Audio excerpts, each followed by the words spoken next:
26. The mysterious $5,000 bet sent to Andrew Johnson. May 8, 2009. Some time ago, I had an email exchange with someone and posted part of it on a web page here on this site. For some reason, this person didn't seem happy with what they had written and asked me to remove it. I complied, as I didn't know enough about this person to decide what their motivation was.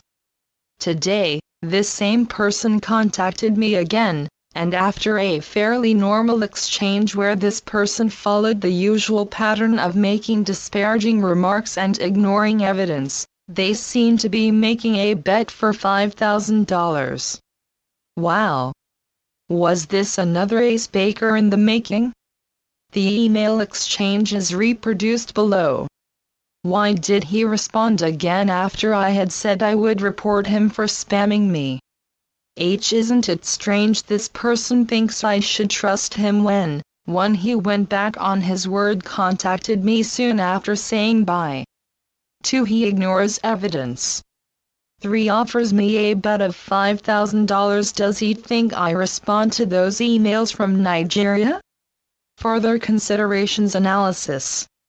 This person starts off by saying, "You seem like a nice man. I listened to a few of your interviews online." However, later he says, "I submit that your 9/11 pursuits are really about exploiting a tragedy for your own personal gain, fame, money. So, am I a nice person or not?" The query makes me sound like a pretty amoral and nasty person. So why the switch in opinion? What changed me from seeming nice into seeming amoral? What evidence is there that I am after fame or money? People looking here, http://tinyurl.com/911dvds. Probably the cheapest DVDs on the internet. Do I have any links to any books I have published? Note, this book is being sold at cost price.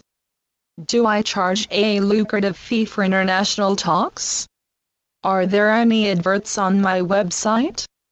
People who know me understand if I give a talk, I request only a fee to cover expenses, and have actually spent thousands of pounds of my own money on attempting to deliver information to people, or I make it easily available. Am I famous? Well, not when I last checked the similarity to the Ace Baker challenge.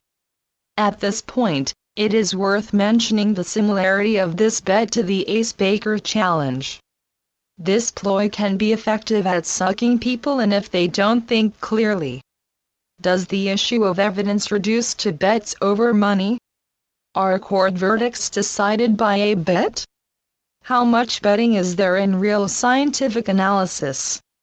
Though some of us suggested John Hutchison not take up Ace Baker's, he did actually do this, and on November 1, 2008, he levitated a wrench. This person said, "Ace Baker a complete ninny. No further comment necessary." So why is this person adopting a similar tactic? Why is he behaving in a similar manner? People may wish to research the stunt which Ace Baker pulled on a radio show in early 2008. The only thing I did was to ask him to talk about evidence. Instead, he chose to reduce the issue to one of personalities and money. Does this person think I can predict the outcome of the legal case? I am sure of the evidence, and what it indicates, but the implications of it will shred all of our current institutions' reasons for existence. And in the case of John Hutchison, he could control the outcome of his experiment, because he knows how to set the equipment up, how to operate it, etc. This is a much different scenario to gaining a criminal conviction. Indeed, the initial signs are heavily weighed against a successful outcome. For a start, only 4 or 5 legal cases related to 9/11 have been brought. Also, anyone who looks at the progress of Dr. Wood's case so far is not given a cause to have high hopes, The judge's ruling, in line with what is discussed here, simply ignored most of the evidence, misquoted things and made disparaging remarks.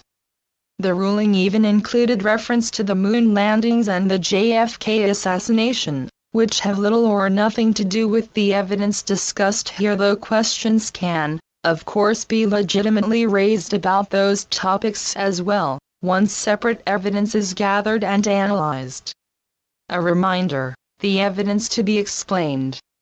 As a summary, it is worth reminding ourselves that in all of this, whether Andrew Johnson is a good person, a bad person, confident or not confident of winning a bet, some of the reasons have already been touched on above. Whether the bet is increased to $10,000 or $1 million, there is still the evidence to be explained.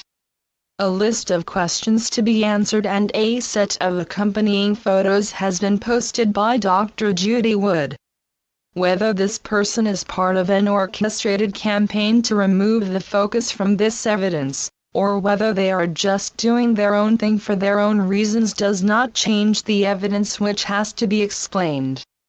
The problem is that the general conclusions that Dr. Wood and I have placed on the table really are profound indeed. They are so profound, I would contend, that not only is it impossible for organized institutions to deal with them, many individuals will also be unable to deal with the consequences.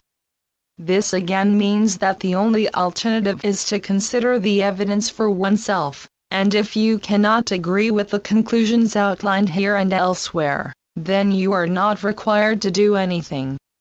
If you do agree, then perhaps you will see a world of opportunity, as I tried to illustrate here 253, and can therefore decide on your own way forwards.